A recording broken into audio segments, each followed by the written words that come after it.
you, Elia, for inviting me. And my apologies, my font changed in this computer, so I hope it will be fine. But actually, I want to start with a moment of appreciation, being humble, and enormously grateful for an evolutionary event that happened about 1.5 billion years ago, when mitochondria were created. It didn't start initially as mitochondria, it started with an intracellular bacterium that entered into the developing cell and resulted in a beautiful symbiosis that happened between the cell and this bacterium. I started Minovia about 11 years ago. I'm a biochemist by education, and I realized how important and fundamental these amazing organelles are. And we set a mission to the company to bring energy-restoring and life-changing therapies to patients through the curative potential of mitochondria themselves. And again, we have to be humble. I will try in this talk. I have a full presentation of our results, etc., and I will touch on them. But I would like also to respect some of the comments that came yesterday and today about really the ability to reverse aging or to bring longer, healthier lifespan to humans, knowing that it is such a complex biological situation or event, the aging. We have seen the updated 12 hallmarks of aging as they were presented, and it's quite clear that it's not enough to target one of them. We are completely in love with mitochondria, and as scientists, everyone sees his very narrowed aspect of the field. Sometimes it's a single protein, sometimes it's a single organelle or a cell type that we are interested in. But really, I think try to be to make sure that you are not seeing just one little bit of it, because it is very complex, and we need to remember that. So mitochondria originally, as I mentioned, they were bacteria that entered into the developing cell. And actually, we have to appreciate that life on Earth could never happen without this amazing event, because cells could not survive in the high oxygen environment. And once mitochondria were created, they could actually use the oxygen that we breathe to produce the energy together with the nutrients, of course. So it's really a tremendous and enormous event that happened. We are all inheriting mitochondria only from our mothers. So the amount of mitochondria in the oocyte during the fertilization will be the same mitochondria that will carry out throughout the entire creation of the human body. And this is amazing, I think. And it's quite challenging to detect mitochondrial mutations because there are tens to hundreds of mitochondria in every cell, almost every cell in the body, by the way.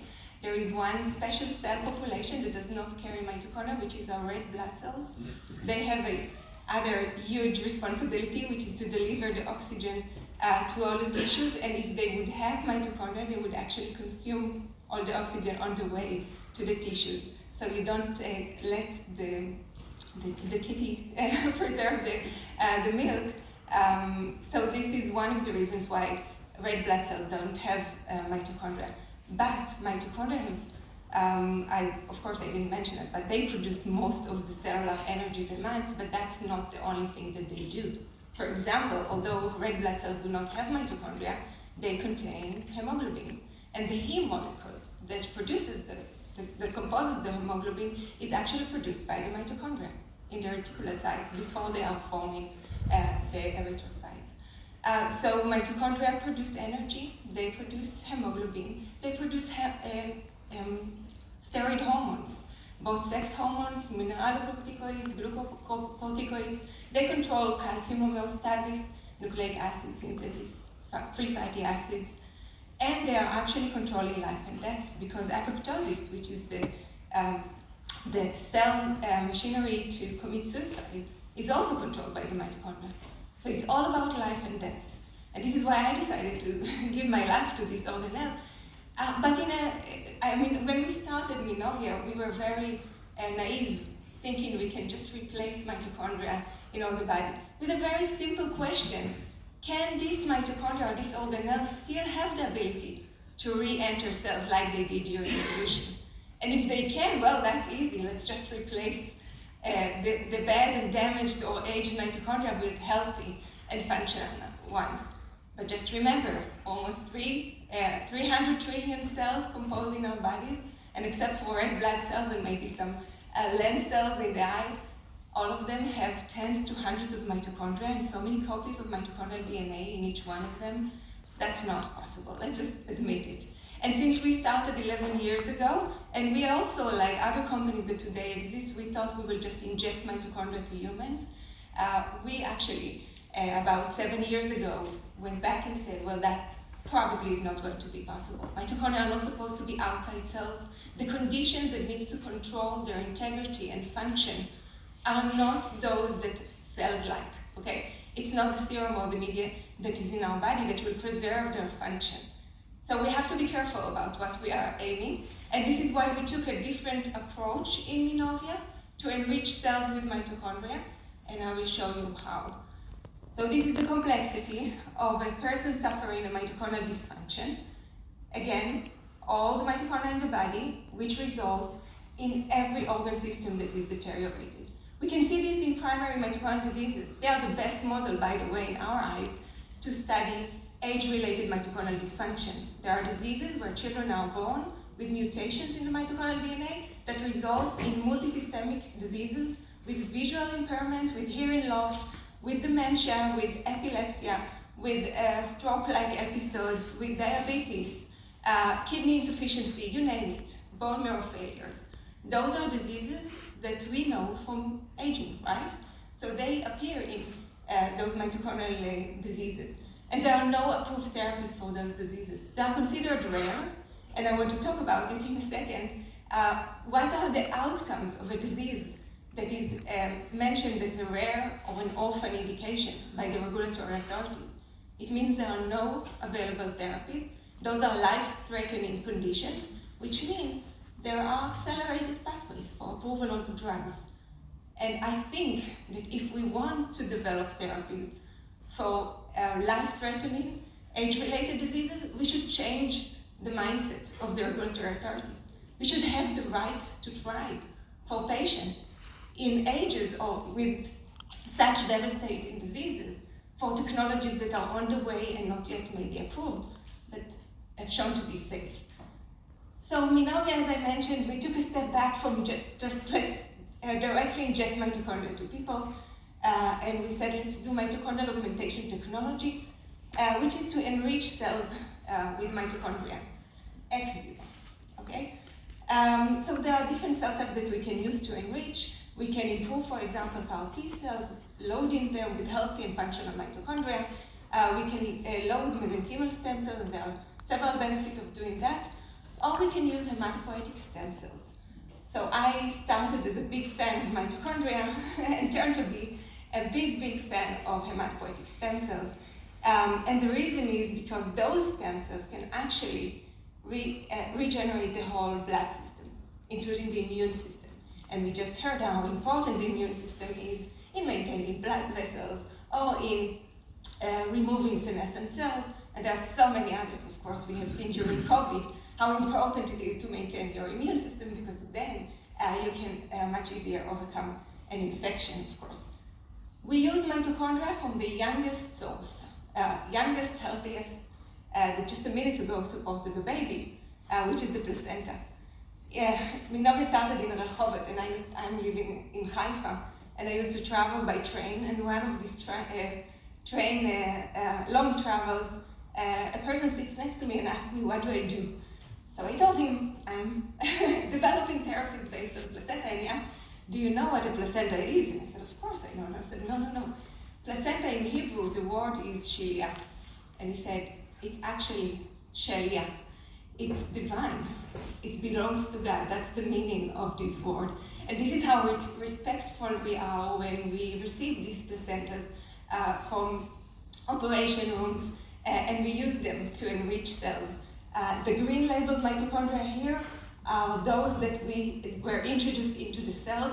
Very hard to have enough cells harboring these exogenous mitochondria. So think about if you just inject them to the blood, well, whether they will enter the cells or not, they will probably not. It's very hard to control that. Another reason why there are no approved therapies for mitochondrial disease, it's not just there were no ways to rescue or restore mitochondrial function, but there were no ways to measure mitochondrial dysfunction. I assume you know that when you feel bad, no one measures your mitochondrial activity. And that has to change, okay? So we are part of a consortium called the Liquid BX, which is supported by the Israeli Innovation Authority to develop these specific blood biomarkers for mitochondrial dysfunction in multiple diseases. We are looking at healthy young individuals versus our positive control, of course, which is primary mitochondrial diseases, and then trying to see what is the score, the mito index, and how can we look at diseases such as Alzheimer's or age-related, for example, and score them according to the mitochondria. And there are many different functions of mitochondria and content and activity and mutation loads in the mitochondrial DNA that we can put together in this score of mitochondria that we can then generate. This is in the future, of course. So we can really restore mitochondrial function in cells. These are cells, diseased cells that will rescue the growth of these cells.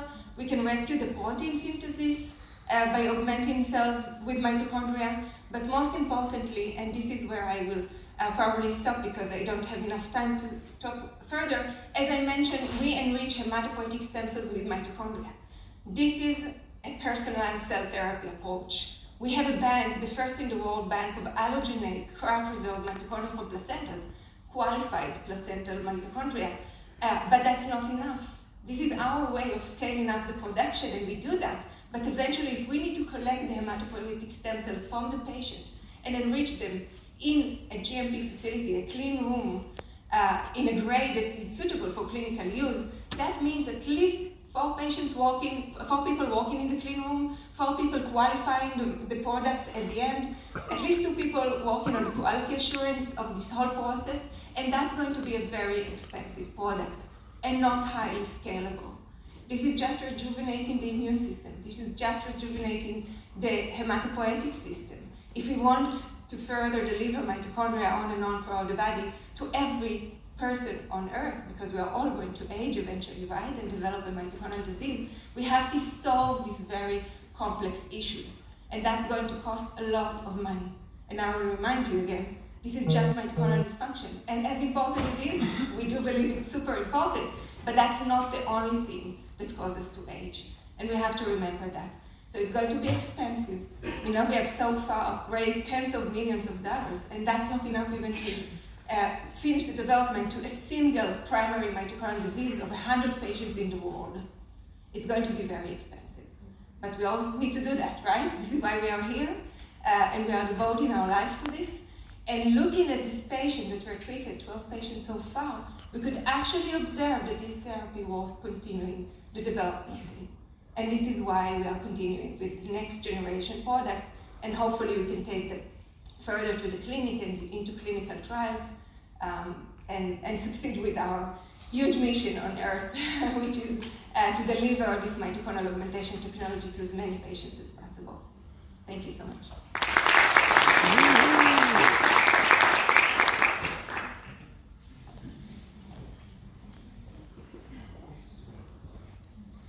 Hi, thank you very much. Super inspiring. So your next thoughts about your next scaling up of this technology? Do you have in mind any possible solutions for this, utilizing this technology as a rejuvenation later? That's one. And the second is using hematopoietic stem cells is wonderful for anything blood related, but does that revive? And in the previous lecture, we've seen that working with the blood and the vascular system, that would make sense. It would rejuvenate the entire body. Yet there are many tissues that can only go that far, and you would like to rejuvenate the mitochondria over there. So do you have any thoughts about that? Yes, so briefly, so we'll be in time. So the first 12 patients were treated with maternal-derived mitochondria, so even more personalized. So we are out from that scope, and at least we have the bank of allogeneic mitochondria. That's our first step in scaling up.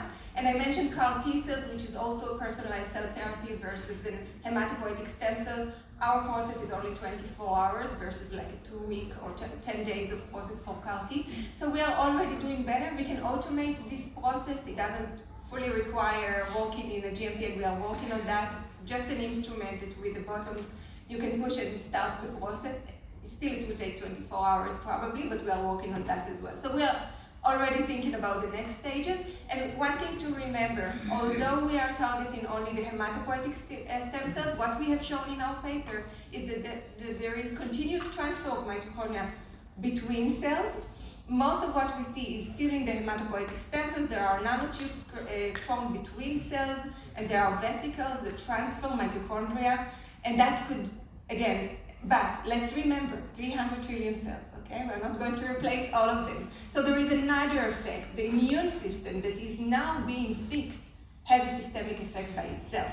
And what we observe is actually, when we treat an aged mouse with a mitochondrial augmentation technology, we see that the kidney gene expression profile changes from the old towards the younger. This is the treated group, okay? It goes towards the younger phenotype, and more specifically, of course, we are interested in the mitochondrial genes. So you see that the gene expression profile of the mitochondrial encoded and nuclear encoded genes is changing towards the younger phenotype. They also have some brain changes. You can see this open field test. They walk more in the center relative to the periphery, and they walk longer. This is in aged animals. So we see a systemic effect, even though we target just the hematopoietic stem cells. Yes, it means, yeah, my girlfriend. So beautiful, beautiful. So keep on working, fantastic. So time for another question. Thank you. So we have time for one more here.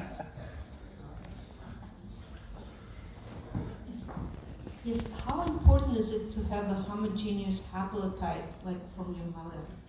Excellent question. So usually we are only inheriting our mother's mitochondria, and we did try initially to keep the mother as the donor because it's a syngeneic donor. What we see in and we have tons of experience already running, that it doesn't really matter. To get our biological effect, it doesn't really matter. But in the system that we have tested, we don't see persistence of this exogenous mitochondrial DNA in the cells. So it's an excellent question, and we'll have to continue to monitor that. Maybe in diseased or in patients it is different, but we don't have a clear question to that. Currently, the biological effect is achieved even with a different haplotype.